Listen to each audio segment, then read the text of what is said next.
Every act of service has a story. Every story has the power to inspire. In a world that is always rushing forward, we pause to listen, to learn, and to lead with purpose. Here, conversations go beyond words. They ignite compassion, leadership, and change.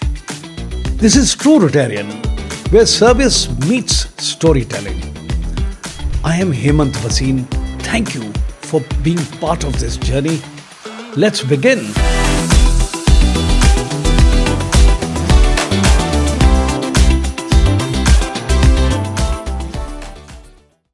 Hello and welcome to TrueRotarian podcast, a podcast where we invite distinguished personalities from across the world who have donated a lot of time, money, and efforts to upbring the underprivileged society of our country. Ladies and gentlemen, today we are recording a very special episode in London. Our guest is someone whose life and work beautifully connects Britain and India. He's a distinguished business leader, a respected public figure, and a member of House of Lords.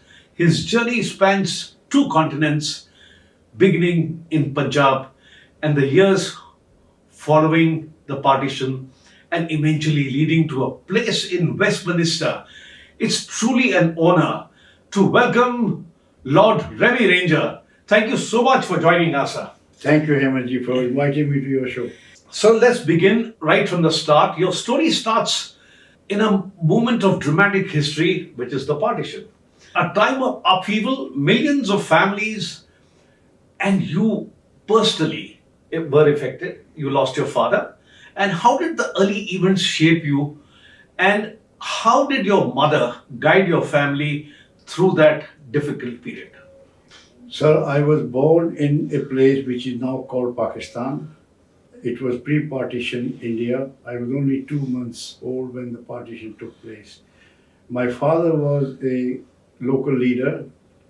He was a police inspector.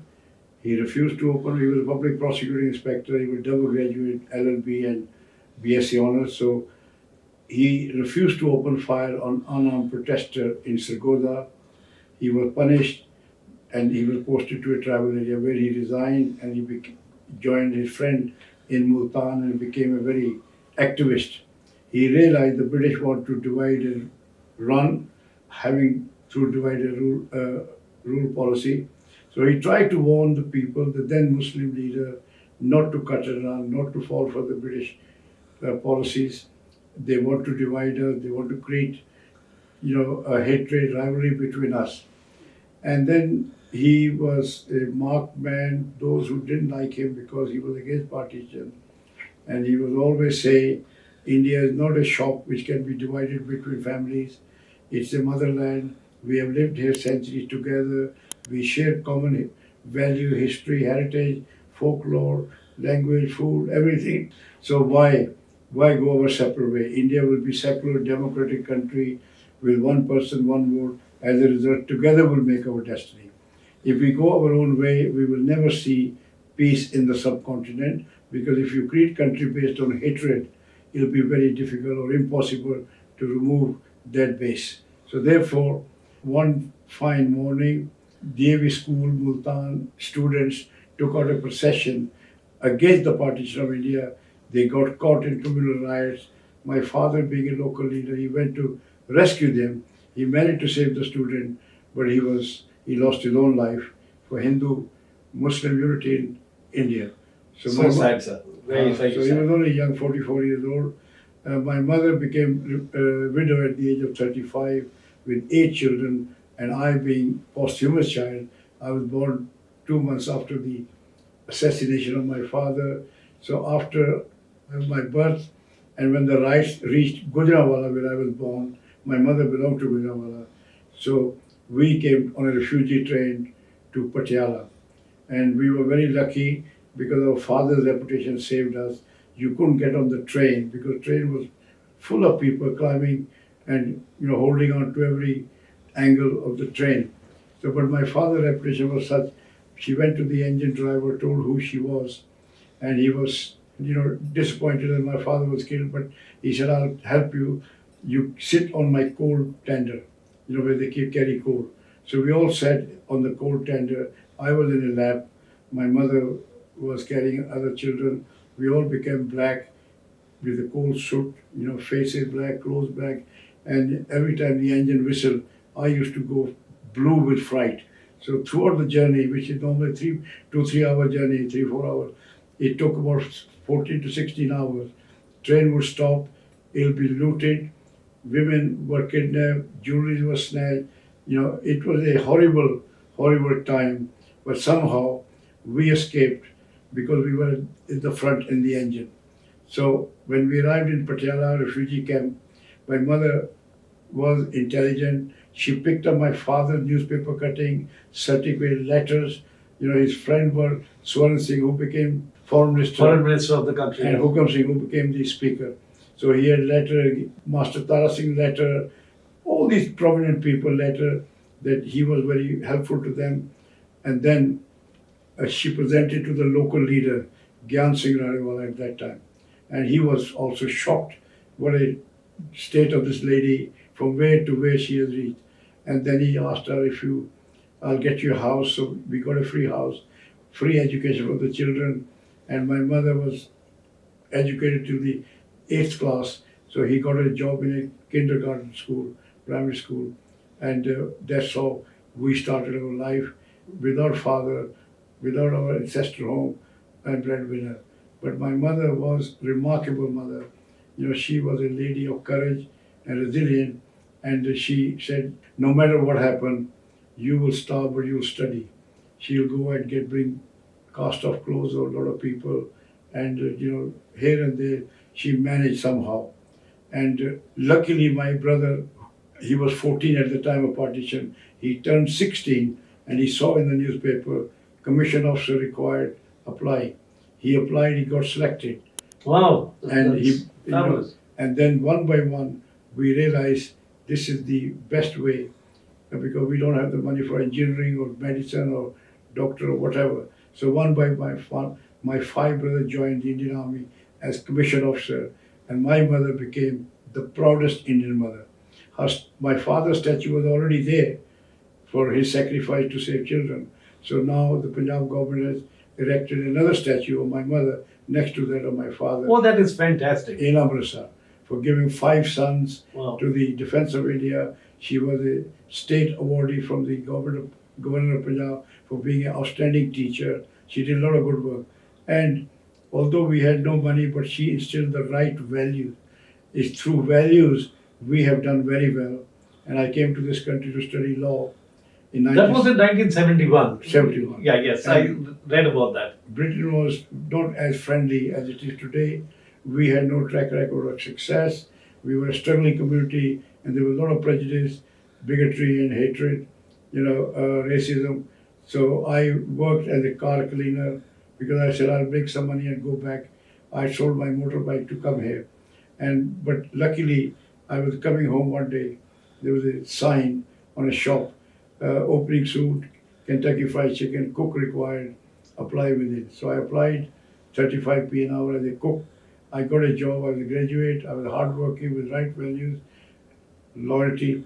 Very soon I became assistant manager of the shop. Then I became a manager. Then I became a #1 manager of the company. And because I wanted to work hard, make money and go back. They liked my attitude because I never gave them lip service. Whatever they said, okay, sir. And then when I was district manager, company car expense, and then I got married, and then I was made redundant because they sold the shop. Then I joined electrical wholesaler, Curry's, retail shop. Mm-hmm. And from there I got this idea that people come to United Kingdom to buy electrical goods, TVs, videos, microwave, camcorders, washing machine, and they take them back to Africa unaccompanied. So I said I can do that. So I started my business in a shed with just no capital, 2-3 pound capital. It's a service industry, you don't need money. I had a battered car, so I'll go to Tottenham Court Road, Edgware Road, pick up electrical goods, TVs, videos, or whatever, wrap them up and ship them. But I did a good job, my reputation grew, and one thing led to the other. my business became very, very strong.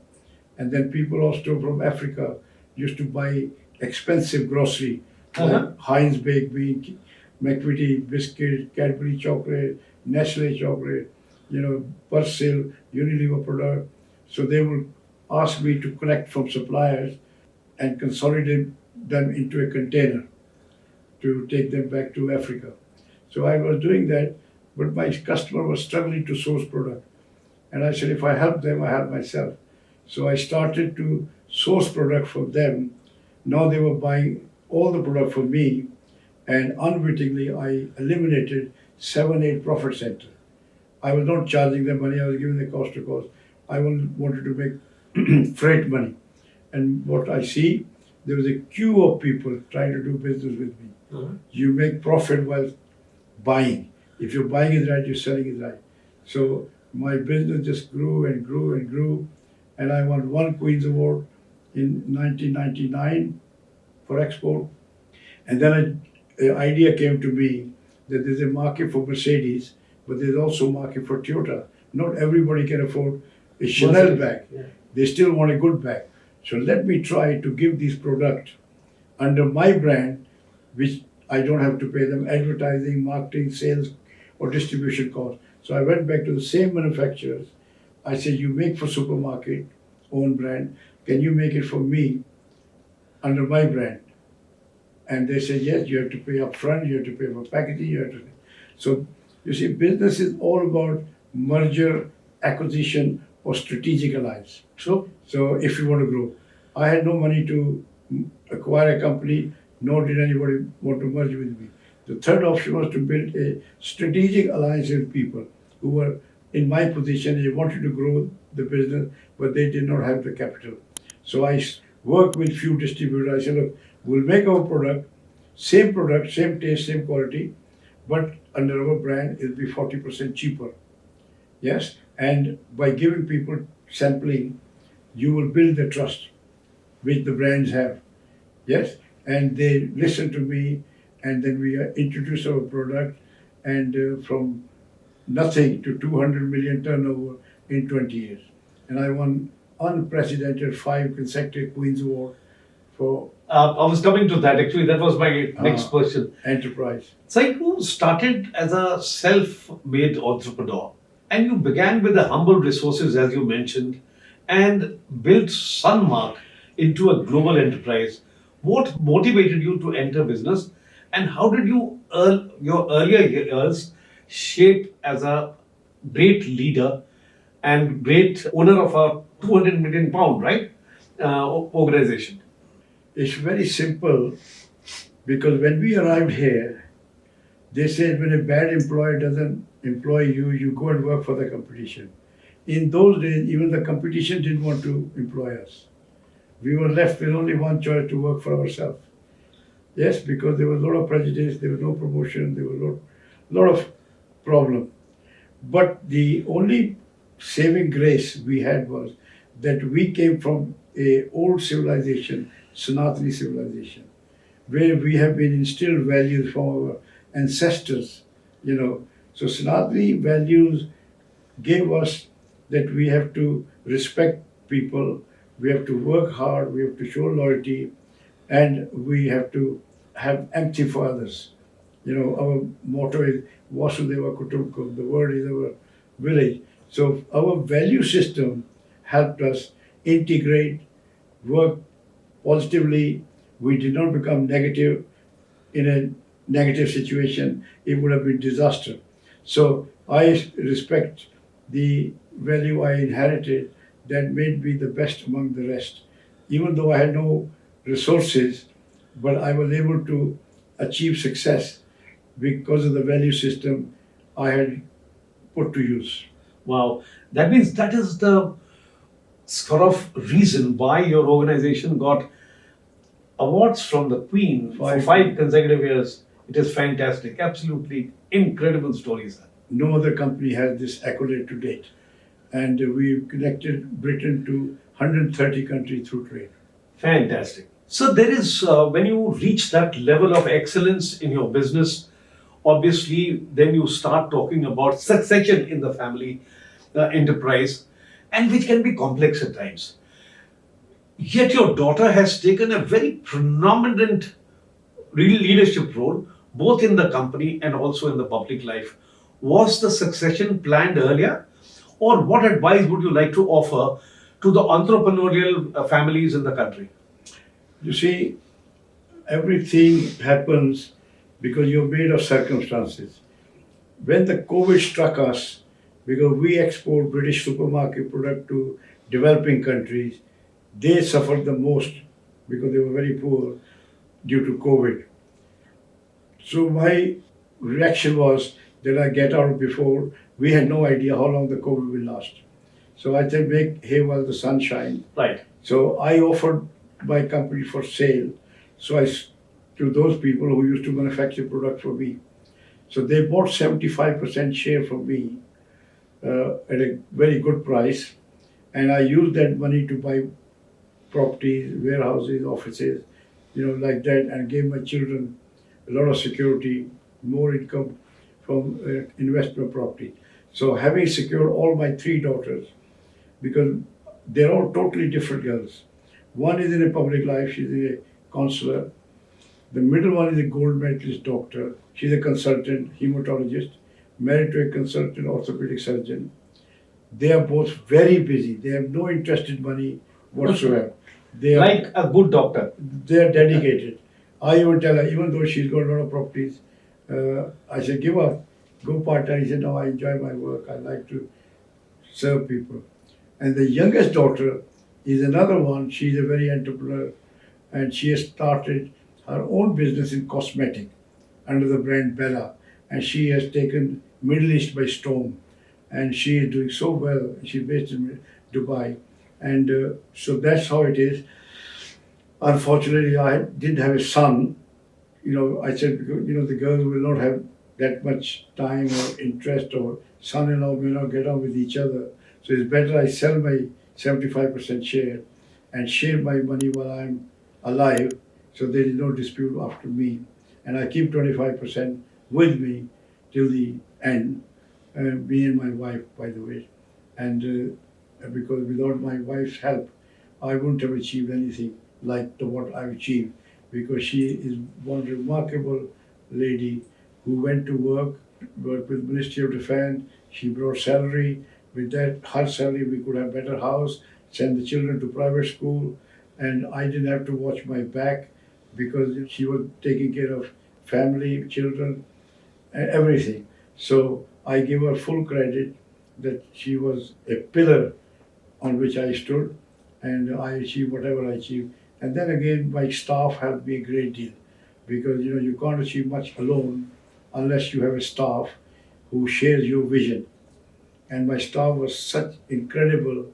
They never questioned my direction. They gave me 110%, and we all succeeded in creating a business record. So that's how it is. It's a teamwork, game of people. They said customer, supplier, and business, three things. When they sing from the same hymn sheet, then they grow. Because if you don't let down your suppliers, you pay them on time, they respect you more. If your customer gets a good deal, our motto is we only succeed when our customers succeed. We do not like to overcharge them, take advantage of them, because if they don't come back, so it's a short-term gain, long-term losses. My motto is if anybody loses money doing business with me, I'll make their loss good. Money I can always earn back, but if I lose a customer, they won't come back. So the philosophy, the old-fashioned philosophy, has worked very well. Customer trust us, we work for their success, which in turn becomes our success. Fantastic. So at some point, business meets public life and business leaders become bridge builders. How did you enter the public life and diplomacy? And was it a deliberate choice or did it happen organically? This happened because when I was running a shop in between, a member of parliament who happened to be former Prime Minister Sir Edward Heath knocked on my door and he said, I'm the local MP and I run a business club. Would you like to join? Which I joined. Then I found the atmosphere was so cold, nobody was welcoming me. So I felt that we have to have some role model ourselves in public life or political life. So in business, people headhunt. In politics, people undermine others to such heaven. Either you or me. They never promote anybody. Even if you're doing good work, still people are there to find fault, wanting to topple, because they want the spoil. So therefore, we then like-minded people set up British Asian Conservative Link. Conservative Party was a party of rich elite, and And you were a co-chair in that particular. Yes. So, Right. So we made that party a group, and we said to these people, I said, look, you're kicked out of Uganda for not taking part in public life or political life. Similar fate met by Jewish people in Germany. You have big houses, you have big wedding, you wear big jewelry, big cars, big restaurants. You're gonna get the same reaction if you're not publicly or politically spirited. And we had to really frighten people. I said, Mr. Patel, your house will catch fire, the fire brigade won't come. Mr. Singh, your child will have a racist attack, police will not come. Then what will you do?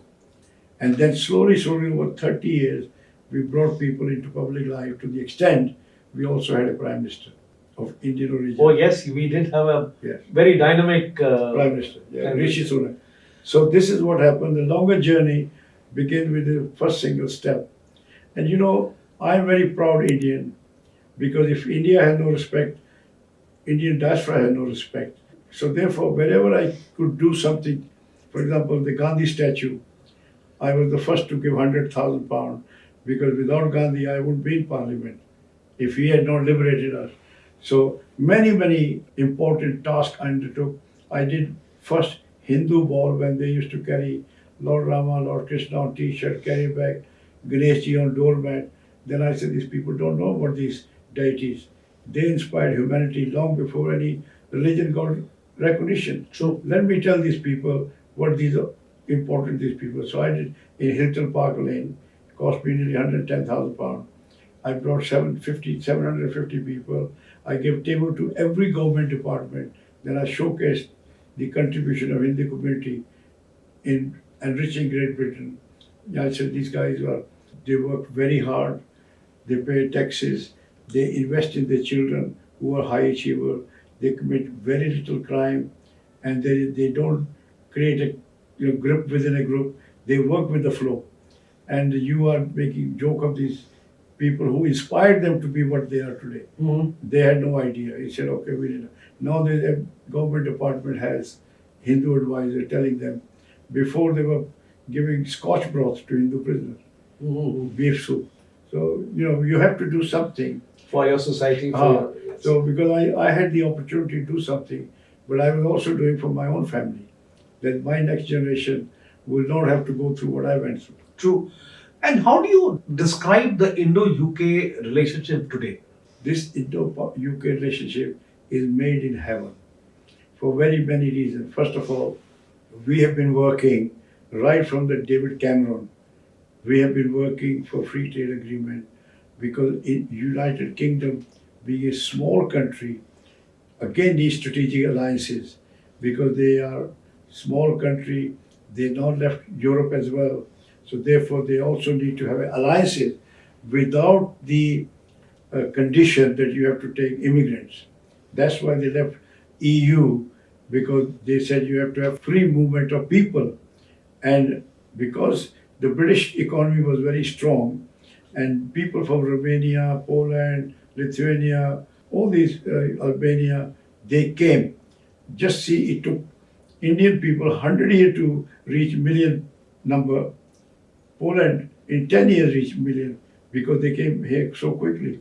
So therefore, the population grew by 10 million. We don't have that 10 million extra homes. We don't have hospital, schools, social services. So unless you can control your borders, control who is coming, you cannot control your destiny. So people overwhelmingly, they wanted to have trade, but they did not want that condition that you have to take on people, whoever come, all the criminals and this, that, they would just walked in. And now they have got a free trade agreement with India. There is no such condition that they have to take Indian workers. They can only take Indian worker if Indian worker qualifies True. for the role the employers want. So, and also because we are two secular democratic country, we rule of law at the heart of our governance. Human freedom is at the forefront. Women empowerment is another very common practice. So therefore, we are no stranger. We share each other's value. So these are made in heaven. We're no stranger. We've been together for 200 years. We speak English. Most of the system in India based on United Kingdom system. So it's all good stuff. And the Indian diaspora has been a role model diaspora. They have demonstrated that they are an asset. Actually, Indian community in United Kingdom is a success story in every metric. Whatever sort of areas of business that you see, Indians are doing very, very well. What do you believe is contributed to that success? As I said, Sanatani values, family unit, because we are very strong family unit, very little divorce take place. Every time a divorce takes place, children suffer. It is difficult to bring up a child, with two people, and if you're left with one person in this day and age, those days when my mother could bring up children, we had very little. I mean, I remember walking without shoes, and I stepped on a nail, and I got tetanus. I don't know how I survived, but I did survive, and it was a miracle because my mother was praying day and night. So those were the days. I mean, we were live with very little, yes, but now it's not possible. So therefore, family unit strong is very, very important. Giving children head start. Parents are, they sacrifice so much. Again, Sanatani value comes in. True. Father will go without food, but make sure the children Children have go to best school. best food. Yes. So, yeah. So where do you see Indo-UK relationship going in the next one decade? It's going to be a huge, now there's a term, mother of all trade, so that you can say because Indian economy is growing at the rate of 7 to 8%. Given the size of Indian economy or market is huge, India needs everything. Indian defense industry is expanding like nobody's business because two hostile neighbors. So therefore, British defense industry is contracting. So if they link up with the Indian defense industry, they can produce state-of-the-art plane, tanks, ships, you name it. We need those, and Britain is ahead. And I give you example of JCB, earth moving equipment. Yeah, JCB, yeah. They started with one factory. Now they have 3 factories, and they are making product for export to 90 countries. They cannot compete producing product in UK with China. So from India, it's a win-win situation. India provides the scale of production as you saw with COVID, the vaccination. Yes. So therefore, India is give them the strength which they would not have otherwise. Wow. So do you believe immigrants have special responsibility in building bridges between various countries? 100%, because the people only deal with us and they can now make perception by dealing through us. So every Indian is an ambassador for India. Sir, you have lived through historic movements, partition, migration, entrepreneurship, politics, diplomacy. If you were to speak to young entrepreneurs today, what advice would you like to offer to them? Therefore, my advice to young people is very simple, that you have one life. It won't come back again, even when the youth will not come back again. You have to build the foundation when you can, when you have the energy, when you have the strength, and when you have the opportunity.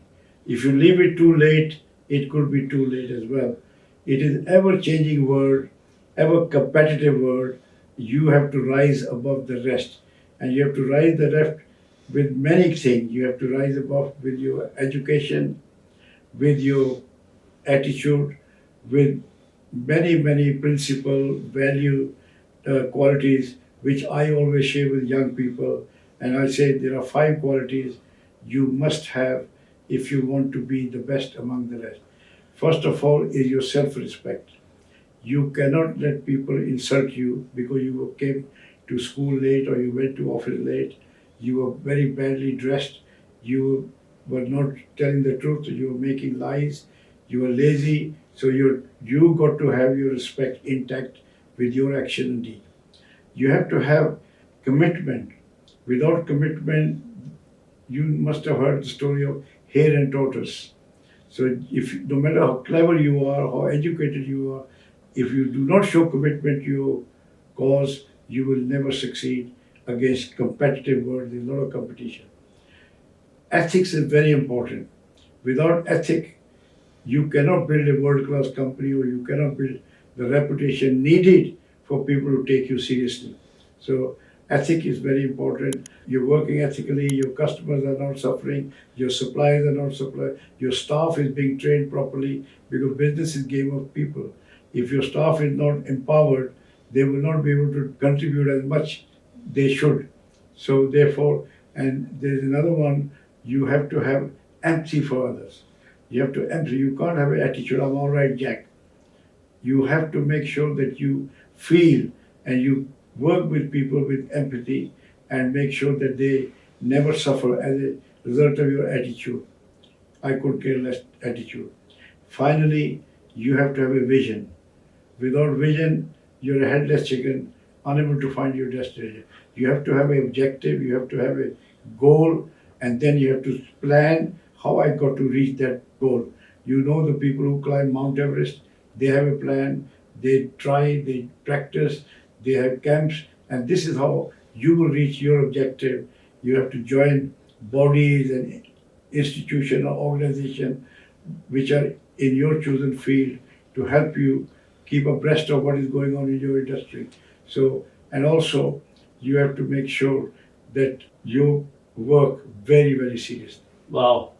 So when you look back at your remarkable journey, what gives you the sense of greatest fulfillment? And finally, would you like to create a legacy to be remembered? Well, you see, this is, as I said, life is one-time offer, and if you do what you do for yourself, we die with you. What you do with other, today we remember Mahatma Gandhi, we remember Guru Gobind Singh, Guru Tegh Bahadur, we remember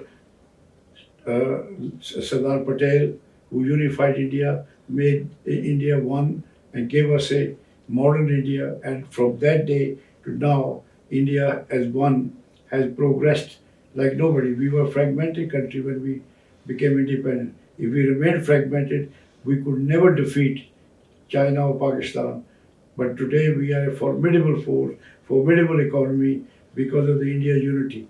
So this is my legacy, that if I can help my country, India, in any way, I'm helping United Kingdom because I'm very grateful to this country.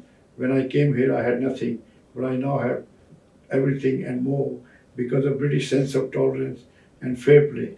This country is so great, we should learn something from this small, tiny country which punches above its weight in the world only because they have value system. India, we respect diversity. We respect diversity. We protect diversity through law. There are laws against discrimination of any kind. And women empowerment is very important. Like my case, I'm a single parent child. If my mother was not empowered or educated, I shudder to think where I would have been today, because it's a necessity. Because if a father dies prematurely, like my father did, he will leave behind a woman unable to deal with this uncaring world, and mother unable to look after his children. So you can imagine the damage. Children will suffer because of women are not empowered.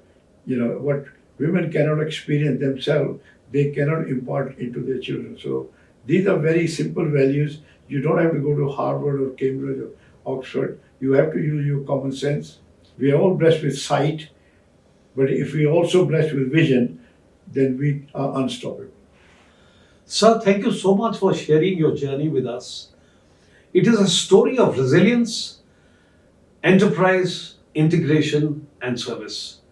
And a story that connects two great countries, Britain and India, through business, public life, community leadership. We wish you a continued success, sir. Look forward to many more bridges being built between our societies. Thank you for being with us today, and thank you, viewers around the world, for seeing our show. If you like the content, please do share, subscribe, and share the video. And if you also have a story to tell, please do get in touch with us. It will be my honor to call you on the show. Thank you, and Jai Hind. Thank you, sir. And I like to dedicate my life to my mother. Lovely, sir. Thank you so much. Thank you.